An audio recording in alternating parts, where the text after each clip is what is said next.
Hello friends, welcome to प्रिया की पाठशाला। I hope आप सब अच्छे होंगे। तो हम पढ़ रहे हैं डीएलएड फोर्थ सेमेस्टर की इंग्लिश, जिसमें आज का हमारा ये पहला क्लास है। और पहली ही क्लास में हम पढ़ेंगे सिलेबस यानी पाठ्यक्रम के बारे में, क्योंकि जब तक हमें पाठ्यक्रम का ज्ञान नहीं होगा तो हम अच्छे से अपनी पढ़ाई नहीं कर पाएंगे, क्योंकि हमें पता ही नहीं होगा कि हमको कितना पढ़ना है और क्या पढ़ना है। ठीक है, तो आज हम पढ़ेंगे सिलेबस, हम डीएलएड फोर्थ सेमेस्टर की इंग्लिश का। ठीक है, तो चलिए देखते हैं। हमारा सबसे पहला चैप्टर होगा different approaches and method of teaching English. ठीक है, तो इसमें क्या है, मतलब हमें डिफरेंट अप्रोचेज और मेथड पढ़ने हैं।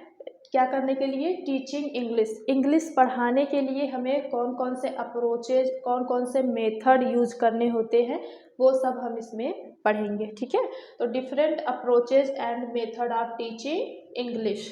ठीक, तो दूसरे चैप्टर में हमको क्या पढ़ना है? दूसरे में पढ़ना है हमें कॉम्प्लेक्स एंड कंपाउंड सेंटेंस। तो सेंटेंस के बारे में हमें पढ़ना है। सेंटेंस में कौन कौन से? कॉम्प्लेक्स और कंपाउंड सेंटेंस। फिर तीसरा चैप्टर होगा हमारा कमांड, कमांड एंड रिक्वेस्ट। तो कमांड एंड रिक्वेस्ट हमें पढ़ना है चैप्टर 3 में। चैप्टर 4 में देखिए क्या है, टेंस। कौन कौन से? तो प्रेजेंट, पास्ट और फ्यूचर। तो टेंस हमने इससे पहले क्या कहते हैं, सेकेंड सेमेस्टर में भी पढ़ा था। ठीक है, तो इसमें भी हमको पढ़ना है, पर और अच्छे से पढ़ना है। ठीक है, तो टेंस क्या है? काल। तो टेंस में हमको क्या पढ़ना है? तो तीनों tense, present tense, past tense और फ्यूचर टेंस।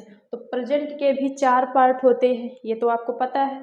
तो प्रेजेंट के चारों पार्ट, पास्ट के भी चारों पार्ट और फ्यूचर के भी चारों पार्ट हमें पढ़ना है। ठीक है, टोटल 12 टेंस। ठीक है, आगे देखिए चैप्टर 5 में क्या है, प्रीपोजिशन। तो प्रीपोजिशन और फिर छठे में पढ़ना है हमको कंजक्शन। ठीक, तो प्रीपोजिशन देखिए, प्रीपोजिशन से भी हमें 2 नंबर, मतलब 2 क्वेश्चन एग्जाम में मिलेंगे, और कंजक्शन से भी 2।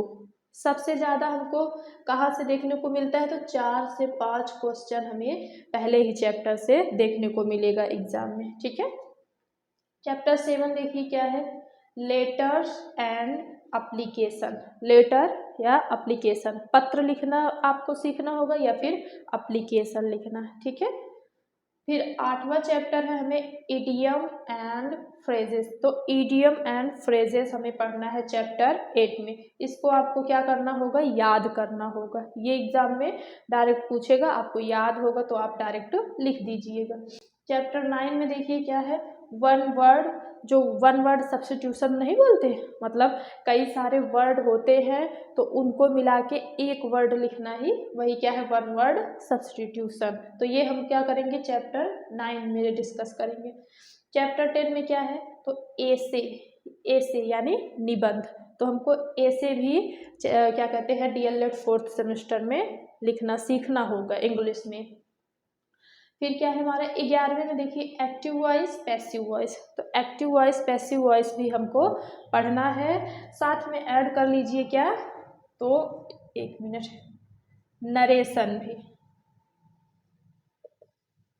ठीक, तो नरेशन भी हमको पढ़ना है इसमें। तो हमें टोटल कितने, यही 11-12 चैप्टर इंग्लिश में हमको पढ़ने हैं। ठीक है, तो कौन कौन से हैं आप इसको अच्छे से देख लीजिए, हम एक एक करके सबको खत्म करेंगे। ठीक है, तो क्या कहते हैं, ये है हमारा नरेशन, इसको भी हमें इसमें पढ़ना होगा।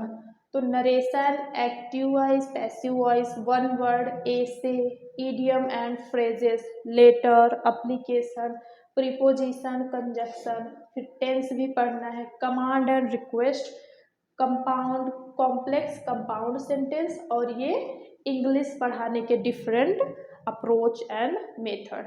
ठीक है, तो इतना ही हमें डीएलएड फोर्थ सेमेस्टर की इंग्लिश में पढ़ना है। ठीक है, तो हम क्या करेंगे, एक एक करके सारी चीज़ें हम कवर करते चलेंगे, और अभी से ही पढ़ना स्टार्ट करेंगे तो हमें क्या करेंगे, एग्ज़ाम में अच्छे से हमारी तैयारी हो जाएगी। ठीक है, तो आज के लिए हम इतना ही कर रखते हैं। मिलते हैं नेक्स्ट वीडियो में नेक्स्ट टॉपिक के साथ। तब तक के लिए टाटा बाय बाय नमस्ते।